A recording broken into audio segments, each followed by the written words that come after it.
오늘 우리에게 주시는 하나님의 말씀은 시편 110편 1절로 7절 말씀입니다. 주님께서 내 주님께 말씀하시기를 내가 너의 원수들을 너의 발판이 되게 하기까지 너는 내 오른쪽에 앉아 있어라 하셨습니다. 주님께서 임금님의 권능의 지팡이를 시온에서 하사해 주시니 임금님께서는 저 원수들을 통치하십시오. 임금님께서 거룩한 산에서 군대를 이끌고 전쟁터로 나가시는 날에 임금님의 백성이 즐거이 헌신하고 아침 동이 틀 때에 새벽 이슬이 맺히듯이 젊은이들이 임금님께로 모여들 것입니다. 주님께서 맹세하시기를 너는 멜기세덱을 따른 영원한 제사장이다 하셨으니 그 뜻을 바꾸지 않으실 것입니다. 주님께서 임금님의 오른쪽에 계시니 그분께서 노하시는 심판의 날에 그분께서 왕들을 다 쳐서 흩으실 것입니다. 그분께서 문 나라를 심판하실 때 그 통치자들을 치셔서 그 주검을 이 땅 이곳저곳에 가득하게 하실 것입니다. 임금님께서는 길가에 있는 시냇물을 마시고 머리를 높이 드실 것입니다. 오늘 나누려고 하는 이 시편 110편은 참 유명한 성경입니다. 다윗이 예수 그리스도에 대해서 예언한 성경인데 신약 성경에 한 20여 차례 이 시편이 인용이 됩니다. 베드로가 오순절 후에 설교할 때 인용을 했고 사도 바울도 그랬고 또 히브리서 기자도 그랬고 예수님도 인용을 하셨습니다. 마태복음 22장에 보면 예수님께서 바리새인들에게 그리스도가 도대체 누구겠느냐 이렇게 질문했는데 그들이 다윗의 자손입니다 라고 대답을 하니까 예수님께서 다윗이 그리스도를 주라고 고백한 적이 있지 않느냐 하시면서 이 시편 110편 1절을 인용을 하셨습니다. 내가 너의 원수들을 너의 발판이 되게 하기까지 너는 내 오른쪽에 앉아 있어라. 어떻게 다윗이 주님이라고 고백한 그분이 다윗의 후손이 될 수 있겠느냐. 그 말에 바리새인들이 어떻게 대답을 해야 될지 몰라서 그 이후에는 예수님에게 어떤 질문도 하지 못했다는 구절이 성경에 나옵니다. 지금 이 시편 110편은 분명히 예수 그리스도에 대한 예언이 담겨 있는 시편이지만 원래 이 시가 쓰여질 때는 다윗이 하나님으로부터 받은 자기 자신에 대한 예언이었습니다. 하나님이 다윗을 하나님의 기뻐하시는 왕으로 세우시고 그리고 앞으로 하나님이 다윗에게 어떤 복을 주실 것인지에 대해서 말씀하셨습니다. 주위에 있는 모든 대적을 다 멸할 것이란 1절에 내가 너의 원수들을 너의 발판이 되게 하기까지 너는 내 오른쪽에 앉아 있어라. 뿐만 아니고 하나님은 다윗을 아주 특별한 왕으로 세우셔서 제사장의 직임도 함께 감당하는 멜기세덱의 뒤를 따르는 제사장이 되게 하시겠다 이런 말씀도 하셨습니다. 그때 당시 제사장은 아론의 후손들이 세습하면서 이어져 가던 직책이었습니다. 그런데 아론의 후손이 아니면서도 하나님이 뽑아서 제사장으로 세운 이들이 있었습니다. 그가 멜기세덱이죠. 멜기세덱은 제사장이면서 동시에 왕이었습니다. 다윗을 그렇게 세우겠다고 약속하신 겁니다. 이 다윗의 예언을 통해서 다윗이 메시아를 만납니다. 하나님이 자기에게 예언을 주시는데 그냥 일반적인 왕에게 주시는 예언이 아니라는 것을 다윗이 느꼈습니다. 그리고 눈을 들어 영안이 열려서 그리스도 그분에게 주시는 하나님의 예언인 것을 깨닫고 그가 이 시편 110편에는 자기가 임금이 될 사람이면서도 또 다른 어떤 임금에게 노래하는 것 같이 이 시를 읽고 있습니다. 성경은 분명히 다윗이 예수님을 만났다고 말씀합니다. 사도행전 2장 25절에 보면 다윗이 주님을 만났다는 고백을 합니다. 또 다윗이 성령의 감동으로 예언을 했다는 성경도 나옵니다. 사무엘하 23장 2절에 보면 여호와의 영이 나를 통하여 말씀하시며. 다윗은 예언자이기도 했던 거죠. 이 다윗이 예수님을 보았고 또 예언도 하다는 가장 결정적인 증거가 시편 110편입니다. 그런데 우리는 이 시편 110편에서 예수를 믿는 모든 성도들에게도 동일하게 주시는 말씀이라는 사실을 깨달아야 됩니다. 여러분, 왕 같은 제사장이라는 말을 들어본 적이 있으시죠? 그 누구를 가리켜 하는 말씀입니까? 저와 여러분, 예수를 믿는 모든 그리스도인을 향하여 왕 같은 제사장이라고 말합니다. 베드로전서 2장 9절에 보면 그러나 너희는 택하신 족속이요 왕 같은 제사장들이요 거룩한 나라요 그의 소유가 된 백성이니 이는 너희를 어두운 데서 불러내어 그의 기이한 빛에 들어가게 하신 이의 아름다운 덕을 선포하게 하려 하심이라. 이 왕 같은 제사장이 바로 멜기세덱을 따르는 제사장을 말하는 겁니다. 우리들 모두가 그렇다는 거죠. 그래서 이 시편 110편에서는 우리는 다윗에게 주시는 예언도 보아야 되고 예수 그리스도를 향한 예언도 보아야 하지만 우리 자신에게 주시는 하나님의 메시지도 오늘 이 시편 110편에서 듣게 되는 겁니다. 저는 그것을 이 1절 말씀에서 주님이 주신다고 깨달았습니다. 1절에 이렇게 말씀합니다. 내 오른쪽에 앉아 있으라. 자, 이 말씀은 내가 나가서 열 왕을 무찌르라 이렇게 말씀하지 않았다는 뜻입니다. 실제로 하나님이 다윗에게 주신 예언에 의하면 다윗이 주변에 있는 모든 대적을 다 무찌를 것이라고 말씀하셨습니다.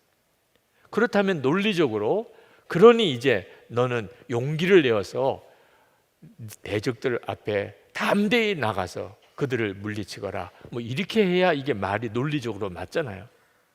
그런데 하나님께서는 다윗에게 그 주변에 있는 모든 대적을 다 멸하시겠다고 하셔놓고 너는 내 옆에 내 오른쪽에 앉아 있으라 이렇게 말씀을 하셨다는 거예요. 자, 이 말씀은 무슨 뜻이냐 하면 하나님께서 다윗에게 하신 예언이 전적으로 하나님 자신이 이루실 것이라는 뜻입니다. 열왕이 주변에 있는 모든 대적을 다 멸하시겠는데 그건 하나님이 직접 하시겠다는 거예요. 그래서 1절에 이렇게 말씀합니다. 내가 너의 원수들을 너의 발판이 되게 하기까지. 하나님이 그렇게 해주시겠다는 거예요. 그러면 다윗은 뭐 하는 거죠? 하나님 오른편에 앉아 있기만 하면 된다는 것입니다. 여러분, 이 말씀이 예수님을 믿는 우리에게 주시는 너무나 간절한 주님의 말씀과 동일한 말씀입니다. 요한복음 15장 4절에 보면 내 안에 거하라 나도 너희 안에 거하리라. 여러분, 예수 믿는 우리들에게 주님이 주시는 명령은 나가서 열심히 살아라. 내가 너에게 복을 주고 너에게 승리를 줄 테니 한번 나가서 열심히 살아보거라. 이렇게 말씀하셨으면 차라리 우리가 이해하기 쉬울 텐데 주님은 내 안에 거하라. 나도 너희 안에 거하리라. 나는 포도나무고 너는 가지니 너가 내 안에 거하고 내가 내 안에 거하면 내가 많은 열매를 맺을 것이라. 좀 이해하기가 어려운 말씀을 계속 우리에게 주고 계십니다. 그런데 이 말씀이 매우 중요해요. 우리가 진짜 주님을 의지하는지를 그대로 보여주는 것이기 때문에 그렇습니다. 하나님의 우편에 앉아 있는다는 일이 쉬운 일이 아닙니다. 믿음이 없는 사람은 할 수가 없어요. 믿음이 없는 사람은 뭐든지 해야 됩니다. 그렇지 않으면 불안해서 견딜 수가 없어요. 하나님 우편에 언제까지 앉아 있습니까? 할 일은 태산같이 많은데. 주님 안에 거하는 것도 믿음 없는 사람은 못합니다. 진짜 주님이 믿어지고 주님이 모든 일을 하신다는 게 믿어지는 사람은 주님 안에 거할 수 있습니다. 근데 그게 안 믿어지는 사람은 언제까지 주님 안에 거해요? 주님 안에 거해서 무슨 일이 되겠어요? 믿음이 없으니까 주님 안에 편안하게 거하지 못하는 겁니다. 하나님은 다윗에게 놀라운 약속을 해주셨습니다. 권능의 지팡이를 주시겠다고 그랬습니다. 2절에 주님께서 임금님의 권능의 지팡이를 시온에서 하사해 주시니 임금님께서는 저 원수들을 통치하십시오. 그리고 또 하나님이 약속해 주시기를 다윗이 전쟁을 하러 나갈 때 백성들이 아주 즐거운 마음으로 헌신하여 왕에게 다 모여들 거라는 것. 전쟁에 나가는 순간인데 무슨 즐거운 마음으로 헌신해요? 그런데 그렇게 하시겠다는 겁니다.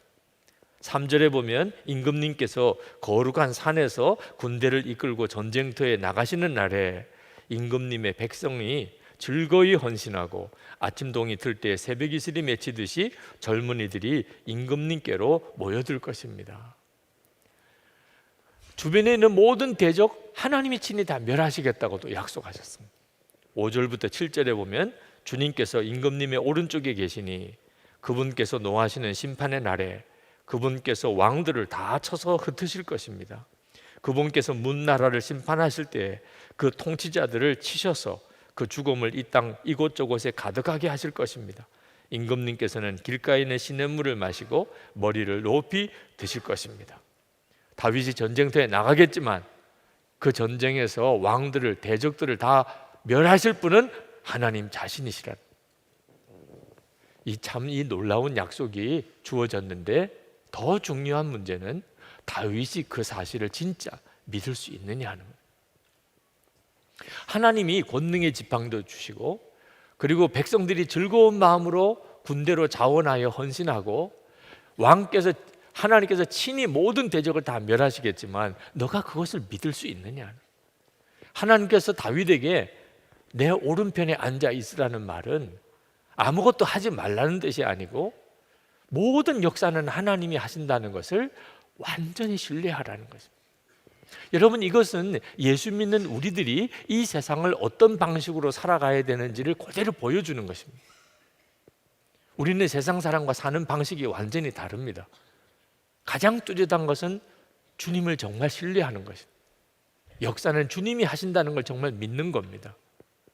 그래서 우리가 예수님 안에 거하는 겁니다. 요동하는 상황에서 큰 시험들이 일어나고 있는 때 우리가 주님 안에 거하는 겁니다. 목사로서 제게 있어서 가장 큰 문제는 조급함이었습니다. 저는 하여튼 성격이 뭐든지 빨리빨리 진행이 되면 좋더라고요. 그렇게 안 되면 막 화가 나고 짜증이 나고 낙심이 되는 겁니다. 그런 못된 성격을 가지고 있는 저를 주님이 굉장히 오래 참아주셨어요. 지금 생각해 보면 정말 하나님이 어떻게 참으셨나 싶을 정도. 그러면서 저에게 또한 기다리는 훈련을 계속 시키셨습니다. 제가 목회하면서 교인들을 보니까 정말 우리는 참지 못하는 존재들이더라. 어떤 문제를 가지고 기도하다가 한 2주만 응답이 안 돼도 언제까지 기도해야 되는, 이제 2주 지났는데 언제까지 기도해야 되는, 그러다가 1달, 2달 뭐가 일이 제대로 안 되면 그만 낙심해 버리는. 아니, 세상에 하나님을 믿을 거면 진짜 믿어야지 어떻게 저렇게 하나. 근데 꼭 제 모습을 그대로 보여주시는 것 같더라고요. 아, 그렇구나. 하나님을 믿을 거면 주님 안에 거하는 잠잠한 믿음이 있어야 하는 거예요. 하나님 우편에 앉아서 하나님이 하시는 일을 보는 믿음이 있어야 하는 것이구나. 그때 깨달았어요. 여러분, 정말 여러분은 주님 안에 앉아 있을 수 있습니까? 하나님 우편에 가만히 앉아 있을 수 있습니까? 해야 될 일은 태산 같고 내가 안 하면 당장 죽을 것 같은데 그때 하나님이 하실 것을 믿고 주님 안에 거할 믿음이 여러분에게 있습니까? 주님을 바라보는 눈이 뜨인 것이 열쇠입니다. 그래서 예수 동행 운동을 하는 겁니다. 주님과 동행하는 훈련을 우리의 모든 삶 속에서 해보자는 것입니다.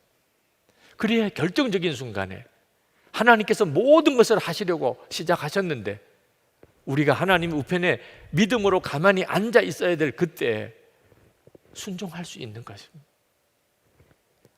1914년 어니스트 세클턴이라는 사람이 27명의 대원들과 함께 남극 횡단을 이제 시작을 했습니다. 이 도전이 그때 당시로는 세계적인 뉴스가 됐습니다. 그런데 그들이 남극에 도착도 하기 전에 얼음 바다에 배가 꼼짝없이 갇혀서 그리고 실종이 됐습니다. 아무 연락이 다 끊어졌어요. 사람들은 그들이 다 죽었을 것이라고 생각했어요. 그럴 수밖에 없는 게 남극에 1년 3개월 동안 소식이 없었어요. 그러나 세클턴을 중심으로 대원들이 정말 최악의 기온 악천후 속에 그들은 생존했습니다. 세클턴과 대원 한 사람이 조그만 보트 하나를 타고 1000km가 되는 바다를 건너서 자기들이 살아있다는 사실을 외부에 알렸습니다. 그래서 구조대가 들어가서 그 27명의 대원들이 다 살아 돌아왔습니다. 그들은 남극 횡단을 시도했지만 남극엔 도착도 못 해보고 돌아왔는데 영웅이 되었습니다. 그들이 이룬 어떤 업적 때문이 아니고 그 최악의 여건에서 1년 3개월 동안 살아 있었다는 거 하나만 가지고도 그들은 사람들에게 감동을 주었고 그리고 영웅이 됐습니다. 여러분, 우리가 무슨 큰 일을 해야 영웅이 아닙니다. 어떤 때는 죽지 않고 살아있는 것만 가지고도 영웅이 될 수 있습니다. 우리 주변에 그런 상황에 있는 분들이 많습니다. 안 죽는 게 신기할 정도. 저런 어려움을 겪었는데 안 죽는 게 신기할 정도. 그런데 예수 그리스도 안에서 믿음을 가지고 살아냈어요. 이건 정말 대단한 일이죠. 어떻게 도대체 1년 3개월 동안 남극의 그 지독한 추위 속에 27명의 대원이 다 살아있을 수 있었을까? 세클턴의 그 뒤에 기록, 고백을 담아낸 기록을 보면 주목할 구절이 나옵니다. 이 시기를 돌아보면 엘리펀트 섬과 사우스 조지아 섬 사이에 몰아치는 매서운 바다 바람과 빙원에서 하나님이 항상 우리와 함께 했으며 우리를 이끌어 주셨다고 확신한다. 사우스 조지아 섬 내륙의 이름 모를 산과 빙하를 36시간이나 행군하는 동안에도 우리는 늘 셋이 아니라 넷인 것 같았다. 당시엔 대원들이 그런 얘기를 하지 않았지만 나중에 웨슬레도 이렇게 말했다.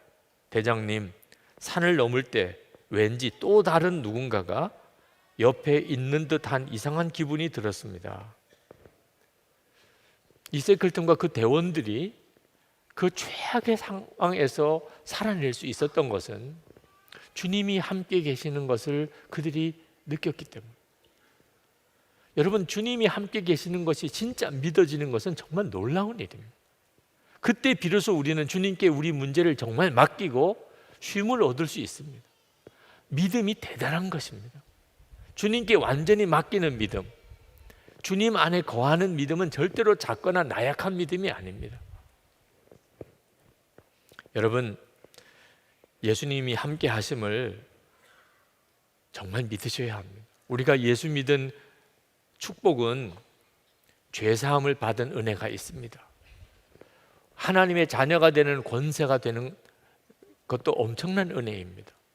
그런데 반드시 여기까지 가야 되는데 우리 주님이 나와 함께 계시고 내가 주님 안에 거한다는, 주님과 온전히 동행하는 것이 실제 믿음이 돼야 비로소 예수 믿은 진짜 믿음입니다. 우리는 죽으면 천국에 갑니다. 그러나 지금 여기서 주님과 함께 살아야 하는 것입니다. 죽고 난 다음에 천국 가는 것만 바라보고 오늘의 현실의 문제를 이길 수 없습니다. 지금 우리와 함께 하시는 주님을 바라보아야 조급하지 않게 됩니다.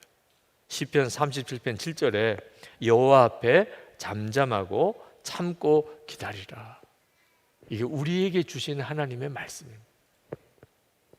자녀를 기르면서 이 아이가 언제 다 크나 그럴 때가 있죠.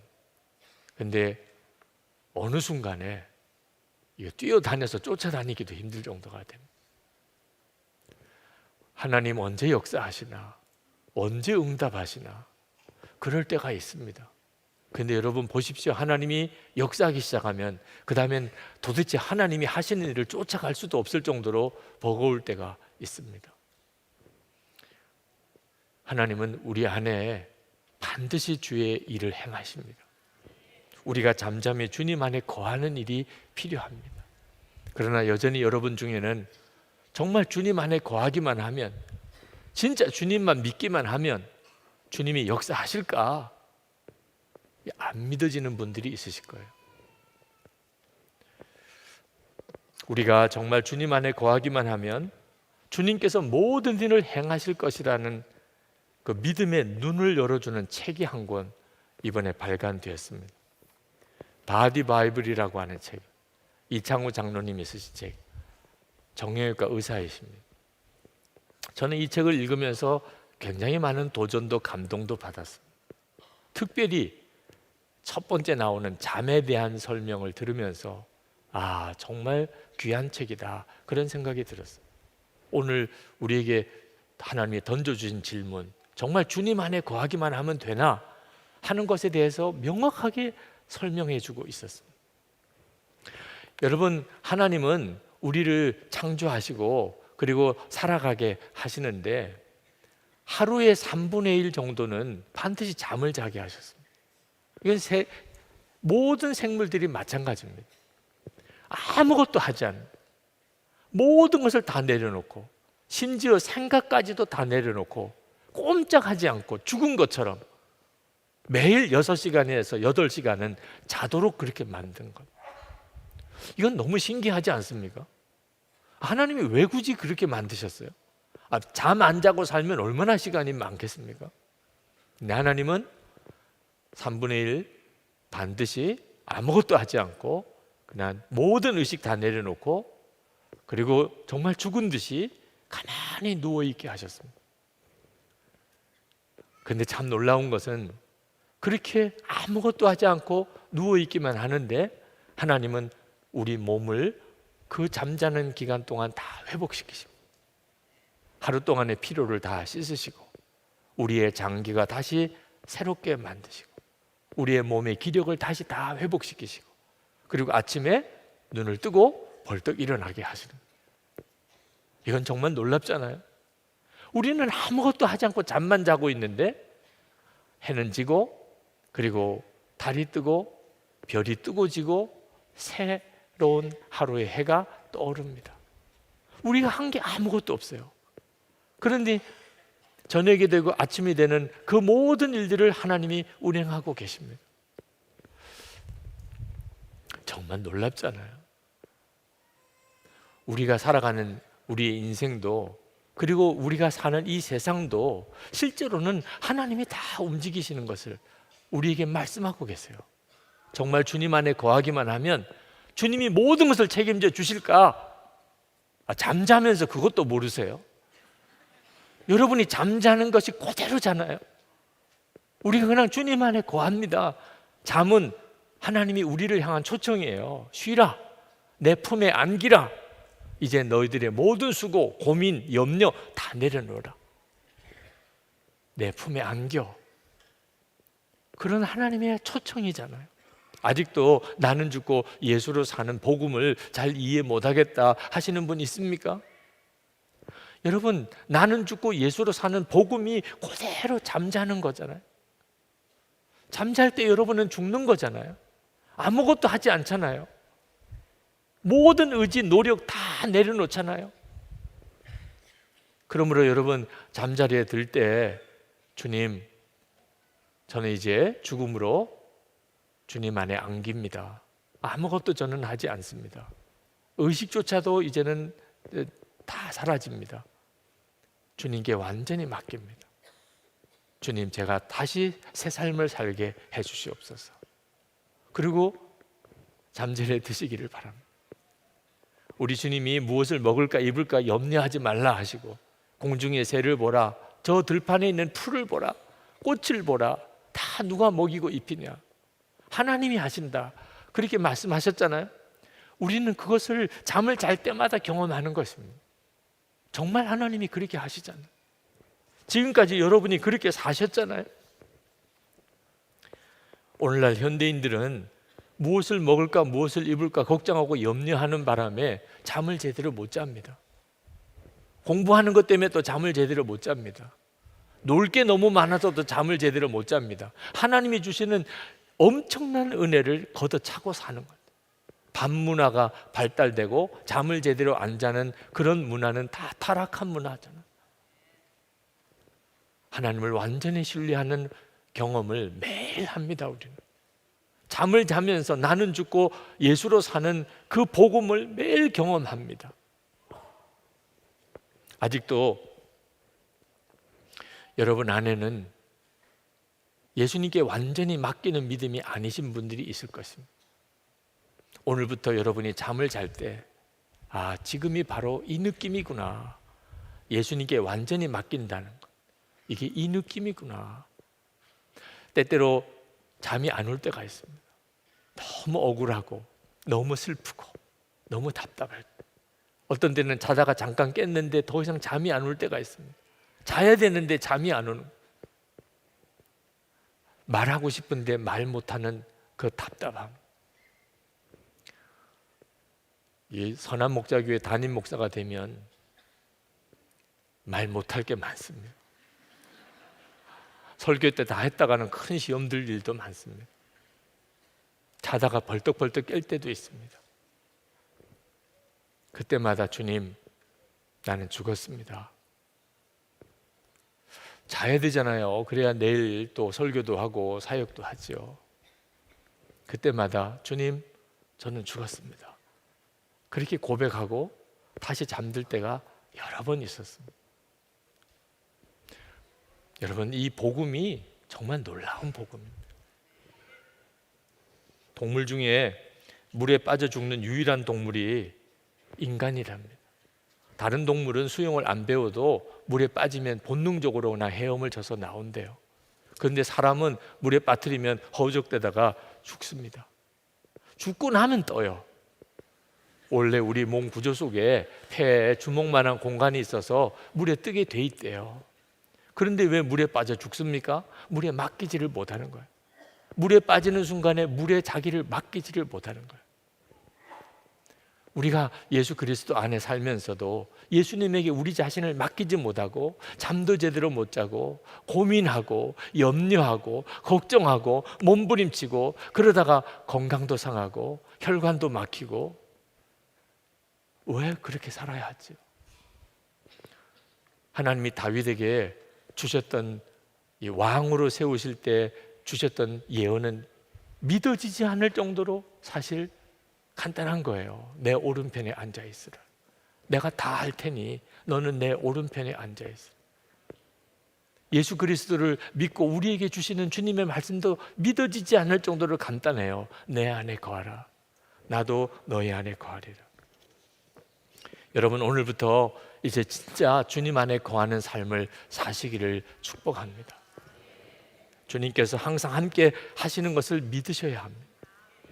그리고 순간순간 주님 안에 거해야 합니다. 나는 죽고 예수로 사는 삶을 매일 잠을 잘 때마다, 그렇지, 이렇게 사는 거지, 이렇게 하면 되는 걸. 그래서 우리가 깨어 살아갈 때 그 감각으로 사는 거예요. 아, 주님께 맡기는 게 잠잘 때 그렇게 하는 거구나. 주님 맡깁니다. 더 이상 염려 안 합니다. 그냥 저는 찬양하고 감사하고 사랑하고 살겠습니다.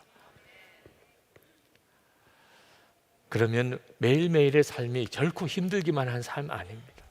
매일 기적을 봅니다. 정말 놀랍습니다. 주님이 하셨습니다. 이렇게 고백하게 되는 것입니다. 지금도 마음이 답답하고 두렵고 조급하십니까? 오늘 이 시간에 여러분과 함께 하시는 주님을 온전히 바라보게 되시기 바랍니다. 이 시편 110편은 다윗에게 주신 예언이고 예수 그리스도에 대한 예언이면서 동시에 예수 믿는 모든 성도들에게 주시는 주님의 약속입니다. 아멘으로 받으시기 바랍니다.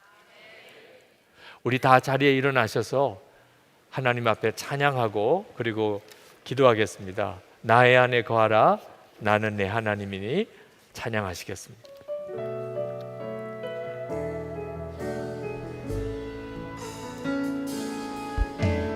안에 거하라, 나는 내 하나님이니 모든 환난 가운데 너를 지키는 자라.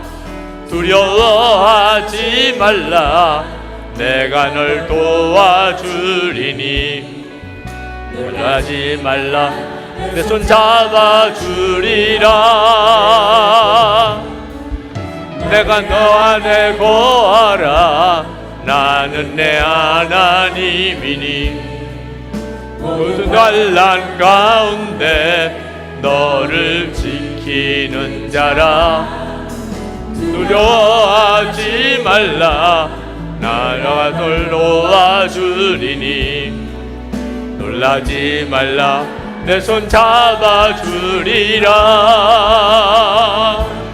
내가 너를 구임해하고 불렀나니 너는 내 것이라. 내 것이라.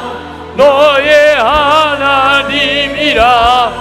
내가 너를 지어 외롭고 존귀하게 되어이노라. 너를 사랑하는 내 여호와라. 내가 너를 지명하며 불렀나니 너는 내 것이라. 내 것이라. 너의 하나님이라. 내가 너를 외롭고 존귀하게 여기노라. 너를 사랑하는 내 여호와라. 여전히 마음에 답답하고 마음에 눌림이 있는 분, 두려운 일이 있고 염려가 가득하고 어떻게 해야 될지 모르는 답답한 가운데 있는 분들, 오늘 주님이 여러분의 마음의 심령에 완전한 치유와 회복을 주십니다. 그분들은 가슴에 손을 얹고 기도하시기 바랍니다. 하나님, 주님의 역사하심을, 약속의 말씀을 믿습니다. 하나님 우편에 그저 앉아 있기만 하겠습니다. 주님 안에 있기만 하겠습니다. 나의 주, 나의 하나님, 내 인생을 주님의 손에 맡깁니다. 우리 간절한 마음으로 기도하겠습니다.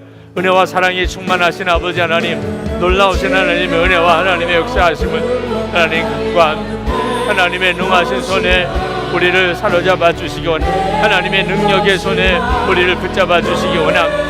아버지, 나의 하나님, 오늘도 저희들을 부르시고 이곳까지 오게 하셨으니 하나님 깊은 잠, 하나님 맑은 정신으로 깨어나는 하나님 그 은혜를 우리의 심령에 주시기 원합니다. 우리의 마음과 심령 속에 있는 모든 어둠, 하나 모든 두려운 일 하나님 다 주님께 맡깁니다. 하나님이 하시는 것을 믿습니다. 지금도 함께 하시는 주님을 찬양합니다. 주를 바라보는 눈을 더욱 열어주시기 원합니다. 하나님, 주의 주시는 평강으로, 믿음의 담대함으로, 오직 하나님께 순종하는 믿음으로 세워주셔서 복되게 인도하셔서 승리의 삶을 살게 하셔서 주님 감사합니다. 놀라우신 하나님의 은혜 찬양합니다. 아버지 하나님, 깊은 잠을 자고 맑은 정신으로 깨어나는 것처럼 그렇게 우리의 심령을 소생시켜 주시기 원합니다. 주님의 역사하심과 인도하심과 부르심을 믿습니다. 오늘 여기까지 부르시고 우리에게 말씀을 주셨으니 우리가 말씀을 붙잡고 담대히 주님께 나아갑니다. 우리 마음속에 있는 모든 무거운 짐들, 모든 두려움과 염려들 주님 다 주님께 맡깁니다. 그래야 하나님 우편에 앉아 있을 것입니다. 주님의 안에 거할 것입니다. 찬송하고 감사하며 기도하며 사랑하며 용서하며 기뻐하며 주님 그렇게 살 것입니다. 주님이 책임져 주시고 주님이 친히 인도하시고 주님이 모든 약속을 이루시기를 원합니다. 오늘도 성도들의 마음의 심령의 짐을 다 풀어주시고 우리 주님 안에서 놀라운 평강을 누리게 하여 주시고 담대하게 하나님의 말씀대로 살아갈 힘을 주시옵소서. 오늘도 하나님 앞에 전심으로 예배하며 마음을 다하여 준비한 예물을 주님께 올려드렸습니다. 주님을 사랑합니다. 정말 감사합니다. 하나님, 우리의 믿음의 고백입니다. 성도들의 믿음의 고백과 헌신을 받으소서. 하나님 기뻐하는 일에 귀하게도 사용되기도 하시고 오늘도 예배하고 돌아가는 모든 성도들이 주의 은혜를 충만하게 누리게 하소서. 몸에 병든 이들이 깨끗이 고침받게 하소서. 이 자리에 나올 수 없을 정도로 위중한 상태에 있는 모든 환우들이 이 시간에 동일한 주의 은혜로 고침을 받게 하소서. 우리의 가정에 하나님의 은혜가 넘치고 특별히 우리 자녀들이 우리보다 더 놀랍고도 귀하게 하나님 앞에 쓰임받게 하옵소서. 성도들의 기업에 복을 주셔서 주의 일할 힘이 있게 하시고 베풀고 돕고 나누고 사랑하며 살게 하소서. 아버지 하나님, 나라와 민족을 위한 우리의 간절한 기도 오늘도 주님께 올려드립니다. 하나님, 북한 정권 안에 영적으로도 윤리적으로도 반듯한 정권이 세워지게 해주소서. 진정한 평화의 통일, 자유의 복음이 전해지게 하소서. 북한 주민들이 살아나게 하소서. 이 땅에 진정한 십자가의 영광이 이 한반도 땅에 드러나게 해 주옵소서. 아버지 하나님, 아직도 억류되어 있는 김국기 목사님, 김정옥 목사님, 최충일 선교사님, 중국에 있는 온성도 목사님 비롯한 주의 종들이 속히 풀려나게 하소서. 아버지 하나님, 세계 열방에 나가 있는 선교사님들, 또 단기 선교로 떠난 우리 교우들, 저들의 사역의 현장에 지금 있는 그 자리에 동일한 주님의 은혜를 부으소서. 언제나 주님 안에 거하게 하셔서 염려와 근심, 두려움과 하나님 눌림으로 살지 않게 하시고 항상 충만하게 하시는 주님의 은혜를 간증하게 하시옵소서. 주 예수 그리스도의 크신 은혜와 놀라우신 아버지 하나님의 사랑하심, 우리와 함께 하시는 보혜사 성령의 교통하심이 예배하고 돌아가는 모든 성도들과 함께 하시기를 축원하옵나이다. 아멘.